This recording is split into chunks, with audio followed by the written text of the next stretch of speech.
Hello again. We have the pleasure today to welcome Dr. Jean-Marc Ricli from the GCSP in Geneva. He kindly accepted to make some comments about the Global Risk Report and share some of his experience with us. Good morning, Jean-Marc. Hey, good morning. Jean-Marc, you are the Global Risk and Resilience Specialist of the GCSP, and you've been involved in reviewing the WEF Global Risk Report for many years.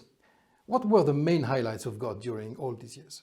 So what you have to understand is that the Global Risk Report from the World Economic Forum is not so much a report about the risks that are about to come, but a perception of the risk by decision makers of the previous years. So it's not so much a tool to guide you for your thinking about risk, but much more a fantastic tool to understand how decision makers perceive risk over the years. And what we've seen is that since the early 2010, the risk related to environment and climate change have really topped the agenda of decision makers. Jean-Marc, the WEF is publishing the Global Risk Report every year since 2005, and it shows the mutual effects of global risks. What is the definition of global risks? We have to differentiate risk and threats. During the Cold War, we used to talk a lot about threats because we were in a specific bipolar context where basically a threat is capabilities and intentions, and the intention of both parties were quite clear. After the Cold War, risk has featured prominently in security policy analysis because intention was much more difficult to identify, but also the scope of risk of potential things that could affect us has been magnified by globalization and development in technology. So risk is about likelihood that something bad will happen and its impact. The likelier and the more impactful, the greater the risk. When we talk about global risk, we refer to risk that is able to affect at least 10% of the global population. Above that, we talk about existential risk, and existential risk are risks that threaten the existence of humanity or that threaten to permanently and drastically curtail the potential of humanity. Now, what are the main risks taken into account in the new 2021 report and their relative importance?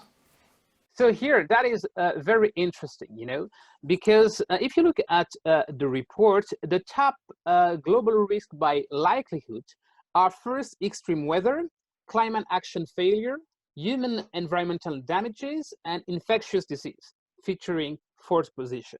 Then if you look at top global risk by impact, then you have infectious disease, climate action failure, weapons of mass destruction, and biodiversity loss. What is very interesting here is that for the first time, infectious disease is entering the ranking of decision makers' perception about risk. And here, obviously, you correlate that with what happened last year, the COVID-19 crisis. But again, what is interesting here is to see also that environmental risk feature prominently because climate change issues have not disappeared with the COVID-19 crisis. And also interesting is that weapons of mass destruction still features here in the third place in terms of impact.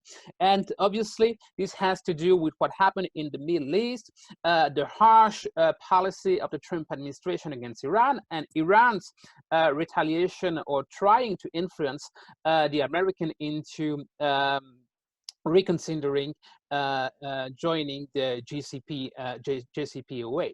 And so on the whole, not very surprising, as I mentioned, because that reflects the perception of a decision maker, but there are constant environmental risk, new things, new addition, infectious diseases, and also worth mentioning is that environment, social risk are featuring in a much higher position than economic risk. The WEF report constitutes a good information and analysis on global risk, but there are many other risk reports or web-based information that exist. What are those you would recommend at global level, but also at national level? Well, so if you look at the risk market, you find everything. You have private companies like Eurasia Group, McKinsey, that are drafting yearly report on specific topics. You have organizations like the WEF that provides global risk.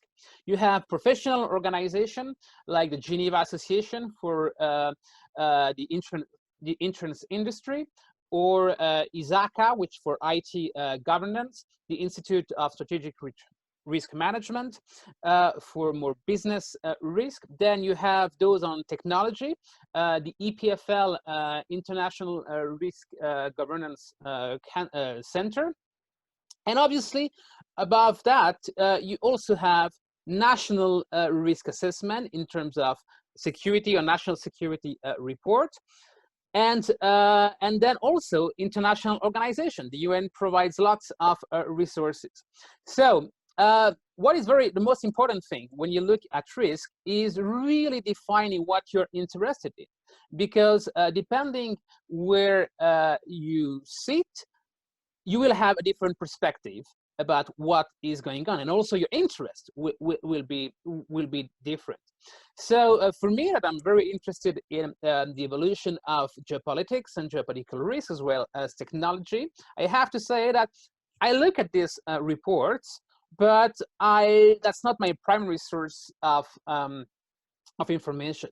My main source of information is Twitter, because I have selected a few accounts that are really worth following, and basically on a daily basis I receive updates about tweets.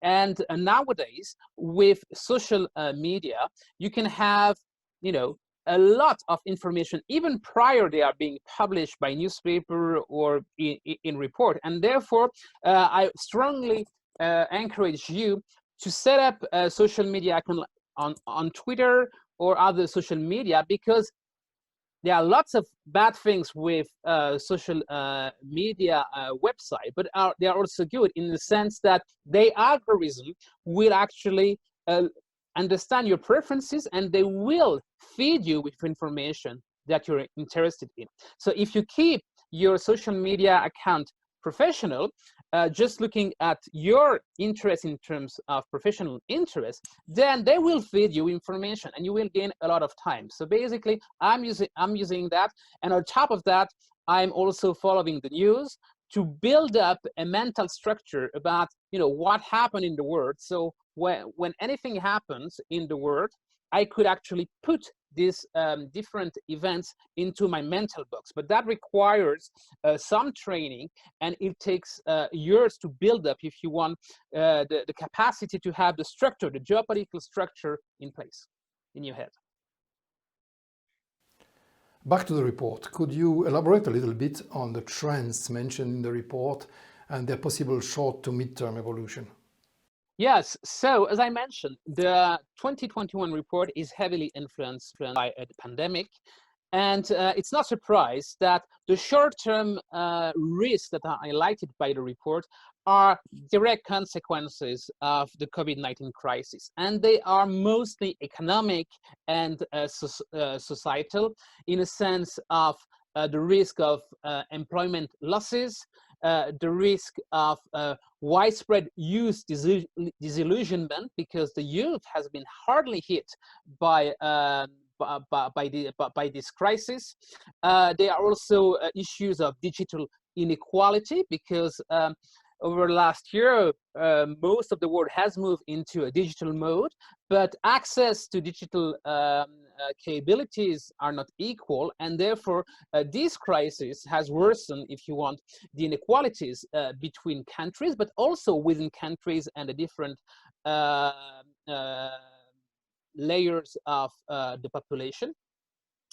And here also, because it had not disappeared, the issue of environmental damages is still there.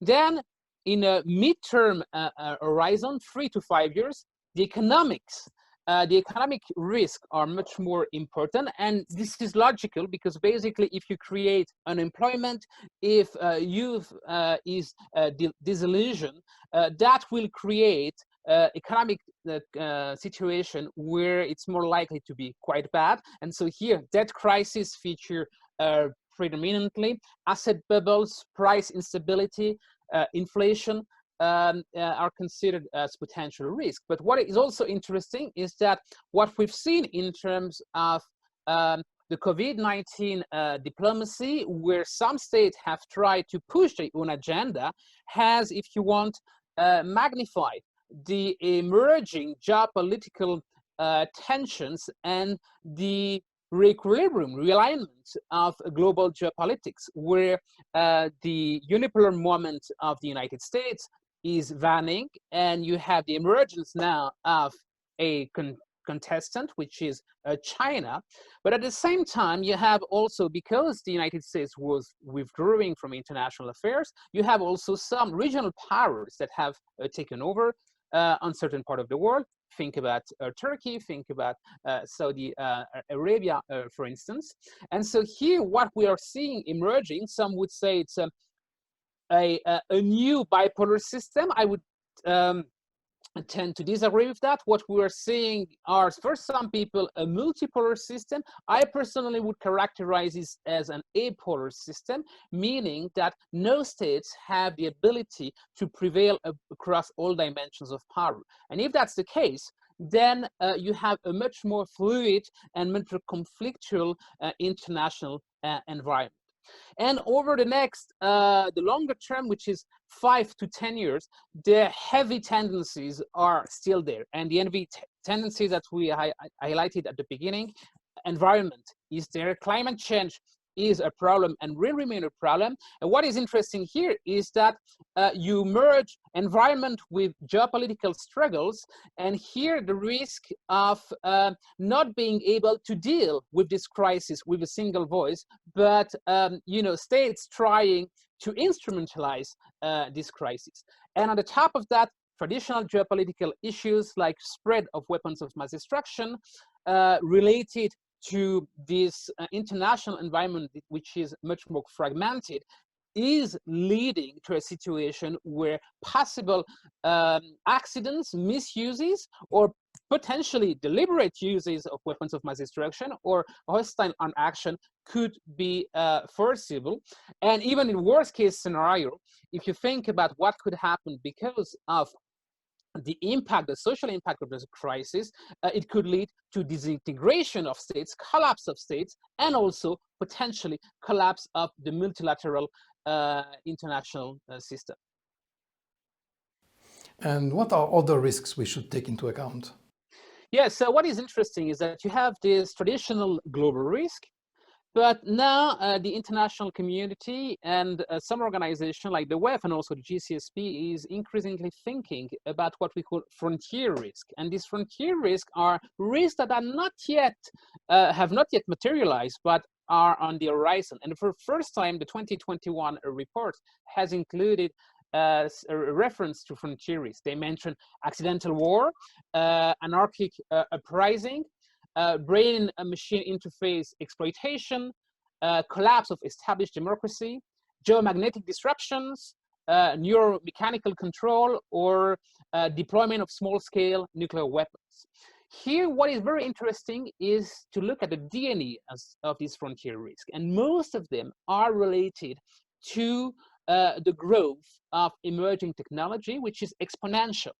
And if you look at what happened over the last year with the COVID-19 crisis, when you face an exponential growth, you don't have the luxury to wait until you see the effects materialize. You need to think ahead.